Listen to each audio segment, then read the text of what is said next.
10টি রাতের কসম আল্লাহ করলেন। এই 10টি রাতের কথা নবীজি সাল্লাল্লাহু আলাইহি সাল্লাম এই 10 রাতের কথা বলেছেন জিলহজের, এবং এই 10টা দিনের কথা বলেছেন জিলহজ।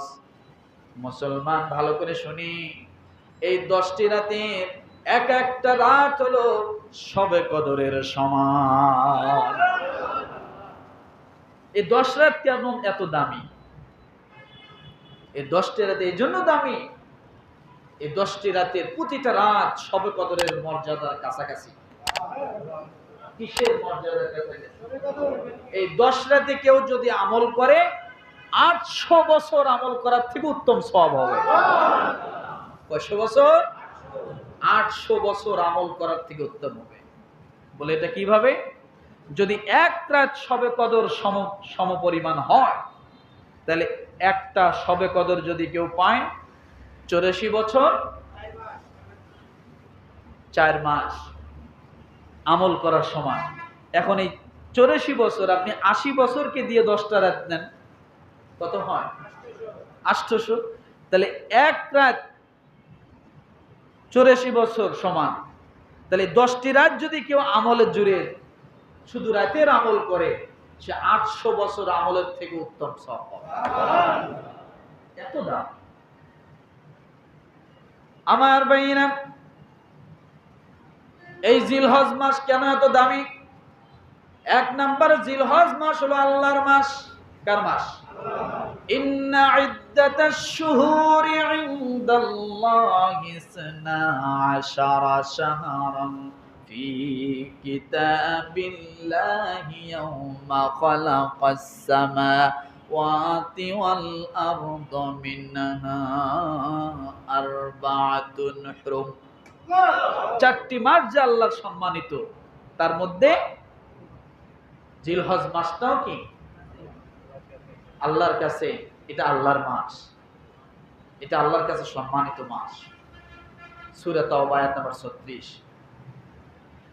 এরপর আমার ভাইরা, মাসের দিক থেকে রমাদান শ্রেষ্ঠ আমাদের জন্য। মাসের দিক থেকে আমাদের জন্য কি রমাদান শ্রেষ্ঠ। দিনের দিক থেকে জিলহজের প্রথম 10 দিন হলো শ্রেষ্ঠ। এরপরে দুনিয়ার দিক থেকে শ্রেষ্ঠ দিন হলো প্রথম 10 দিন জিলহজের। এরপরে বছরের দিক থেকে শ্রেষ্ঠ 10টি রাত হলো রমাদানের শেষ 10 রাত, বছরের দিক থেকে বলছি। এরপরে আর বছরের শ্রেষ্ঠ দিন হলো জিলহজের প্রথম 10 দিন। জিলহজের প্রথম 10 দিন 10 রাত নিয়ে আল্লাহ তাআলা কসম করেছেন, সুবহানাল্লাহ। 10টি দিন 10টি রাত নিয়ে আল্লাহ কি করেছেন? কসম করেছেন। এরপরে জিলহজের প্রথম 10টি রাত, প্রতিটি রাত শবে কদরের সমান। তিরমিজি হাদিস নাম্বার 758। প্রতিটি রাত শবে কদরের সমান। এরপরে 13 দিনের ভিতরে, এই জিলহজের প্রথম 13 দিনের ভিতরে জিকির আছে না নাই? আছে না নাই? এই 13 দিনের ভিতরে জিকির আছে। এরপরে এই 10 দিন এর ভিতরে আরাফার একটা দিন আছে। কি আছে বলেন? জিলহজের প্রথম 10 দিনের ভিতর কি আছে? আরাফার দিন আছে। এই দিনটা ইয়াউমুল আরাফা। প্রতিটা দিনের একটা রাত, কিন্তু এই দিনের 2টা রাত।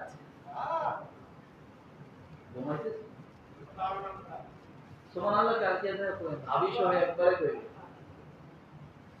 মন মরা কেন? প্রতিটা দিনের রাত কয়টা? জোরে একটা। কিন্তু ইয়াউমুল আরাফা, এই দিনটার রাত হলো 2টা। এই দিনটা আগের রাতটাও পায়, এই দিনটা পরের রাতটাও পায়। সুবহানাল্লাহ। মনে থাকবে আমার ভাইরা? এই 10 দিনের আমলে বেশি বেশি করে আমরা নফল আমল করব। দিনের বেলা রোজা রাখার চেষ্টা করব, রাতের বেলা একটু দাঁড়িয়ে নফল নামাজ, একটু কোরআন তেলাওয়াত, একটু জিকির আজকার, অন্য অন্য দিনের তুলনায় একটু বেশি করব, যাতে বোঝা যায় যে এটা জিলহজের 10টি রাত পার হচ্ছে আর জিলহজের 10টি দিন কি হচ্ছে, পার হচ্ছে। এরপরে যারা কোরবানি দিবে তাদের একটা আমল আছে যে জিলহজের চাঁদ ওঠার পরে যারা কোরবানি দিবে তারা যেন নখ চুল এগুলো যেন কি করে, না কাটে। এটা মুস্তাহাব আমল, এটা করলে সওয়াব, না করলে গুনাহ হবে এমনটা না। আবার কেউ মারামারি করেন না যে তুই এটা করস না, করলে ভালো, না করলে কোনো কি হবে না, গুনাহ হবে না। রাসূল সাল্লাল্লাহু আলাইহি ওয়াসাল্লামের একটা হাদিসের ভিতরে পাওয়া যায় যে এক সাহাবী কোরবানি দিতে পারে না, রাসূলকে এসে বলছেন, ইয়া রাসূলুল্লাহ, আমার তো কোরবানি দেওয়ার সামর্থ্য নাই। তখন রাসূল বলছে যে তুমি জিলহজের এই 10 দিনে তুমি নখচুল কেটো না, ঈদের দিন নামাজের পরে তুমি নখচুল কেটো, হয়তোবা তুমি একটা কোরবানির সওয়াব পেয়ে যাবে। তাহলে বোঝা গেল একটু হলেও গুরুত্ব কি আছে। তা আমল তো করতে অসুবিধা নাই, কথা ঠিক না, আমলের নিয়তে করতে কি নাই, অসুবিধা নেই। বেশি বেশি করে রোজা রাখবো, পারবো না ইনশাআল্লাহ। নফল নামাজ, কিয়ামুল লাইলে রাত্রে নামাজ পড়বো, কোরআন তেলাওয়াত বেশি বেশি করে করব। এরপরে তাকবীর ধ্বনি এই 10 দিন বেশি বেশি করে পাঠ করব, কারণ তাকবীরের সময় হজের মূল তাকবীর দিচ্ছে না। তো এই জিলহজের 10 দিনে আমরা বেশি বেশি করে কি দেব বলেন, তাকবীর দিব। এরপরে এই দিনগুলো যেমন গুরুত্ব, এই রাতগুলো যেমন গুরুত্ব, এই দিন রাতের প্রতিটা সময় মুহূর্তটাও গুরুত্ব, প্রতিটা কাজ আমলের কাজগুলো কি গুরুত্ব। এই দিনগুলোতে বেশি বেশি করে দান করব, পারবো না। আর বেশি বেশি করে দোয়া করব, পারবো। বেশি বেশি করে কি করব, দোয়া করব, মনে থাকবে ইনশাআল্লাহ। তারপরে বিশেষ করে হজের দিন যেগুলো আসবে, আরাফার দিন, এদিন বেশি বেশি করে কালেমা শাহাদাত বেশি বেশি করে পাঠ করব, পারবো না।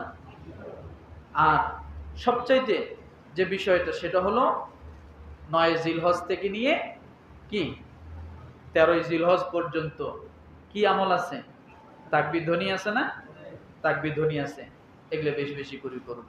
আর এই জিলহজের মধ্যে কি আছে, কুরবানিও, কুরবানি নাই, কথা বলেন, কুরবানি আছে। তাহলে কি কুরবানি করবেন না, কুরবানি করা লাগবে। আমল যাই করি আর না করি, জীবনে মসজিদে ঢুকি আর না ঢুকি, গরু একখান বড় কিনতেই হবে, কথা বোঝেন না, কি কিনতে হবে, গরু একখান কিনতেই হবে। গরু না কিনলে হবে, তাহলে গোস্ত খাবে কেনা, রাগ করেন না। 14 নাম্বারি টাকা, 2 নাম্বারি টাকা সব দিয়ে দিয়ে বড় বড় গরু আনি, শোডাউন করে এলাকার মধ্যে আমি বড় গরু আনছি, কথা ঠিক না। খালি মইরে দেখো, আল্লাহ পেট ফুটো করবে। হারাম খায়া 12 মাসি পেট, এ পেট খালাস হয় না। হারামের পেট কি হয় না, জোরে বলেন, হারামের পেট কোনোদিন খালাস হয় না, এটা আরো বাড়ে, এটা খালাস হয় না। মরার পরে ফুলে টুলে এরপরে বাষ্ট হয়, তারপরে এটা কমে যায়। মরা ছাড়া এটা কি হয় না, সহজে কমে না, এটা খালাস হয় না। হারামের পেট এটা 12 মাসি পেট। রাগ করলেন নাকি, হ্যাঁ? আমার ভাইয়েরা, আজকের মূল আলোচনায় আমি এখন আসলাম।